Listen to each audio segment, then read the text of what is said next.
Il y avait des réticences, oui, de certaines commissions scolaires, de certains enseignants. Vous savez, quand on change le lieu de pouvoir, il y a des gens qui voient leur pouvoir remis en cause et qui agissaient au meilleur, évidemment, de leurs compétences et qui faisaient un bon travail. Et dans le fond, est-ce que la question qui pouvait se poser chez ces gens-là, c'est c'est une critique à mon endroit? Est-ce qu'on remet en question ce que j'ai fait jusqu'à maintenant? Est-ce que je le faisais mal, etc. C'était pas ça.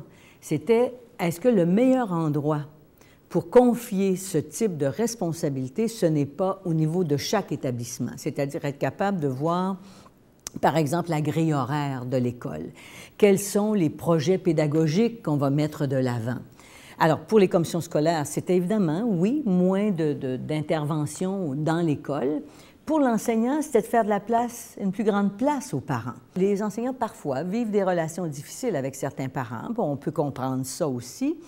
Et ça ne remettait pas en cause leurs compétences au niveau pédagogique. Mais on leur disait, les parents ont droit de regard aussi sur les projets qu'on veut développer dans une école. Quels sont les plans de réussite qu'on va adopter? Ils ne se mêleront pas de la façon dont vous allez enseigner. Mais est-ce qu'ils peuvent dire qu'ils souhaiteraient, par exemple, qu'il y ait un accent plus important qui soit mis sur certains types d'activités à l'école qui vont permettre de consolider des apprentissages en français, en mathématiques, en sciences, etc. Même les parents, les conseils d'établissement avaient le pouvoir de décider de l'horaire aussi, hein, de savoir est-ce qu'on met un peu plus d'heures ici, un peu plus d'heures là, ce qui est correct parce que dans certaines écoles, si on voit que les lacunes sont plus grandes chez les enfants, par exemple au niveau des conditions physiques de l'enfant, du fait que c'est pas nécessairement tout à fait adéquat comme attitude, bon, on dit on va mettre un petit peu plus de temps là, ou on voit qu'il y a un peu de rattrapage ou que c'est plus difficile pour les sciences pures, on va mettre un peu plus de temps en mathématiques. Alors, même si dans certains cas, il y avait des temps évidemment obligatoires, et c'est normal, parce qu'on ne peut pas enseigner n'importe quoi dans nos écoles et le contenu est déjà défini. Ils ont été, je peux vous dire, les comités de parents, des alliés très précieux dans les changements que je proposais. Eux étaient en demande à cet égard, c'est ce qu'ils souhaitaient. Et j'en aurais peut-être souhaité davantage, mais je crois qu'on a fait la juste part à leur demande.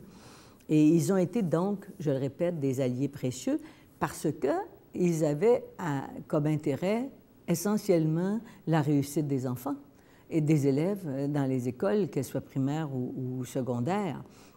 D'ailleurs, c'était le thème de la réforme de l'éducation, hein?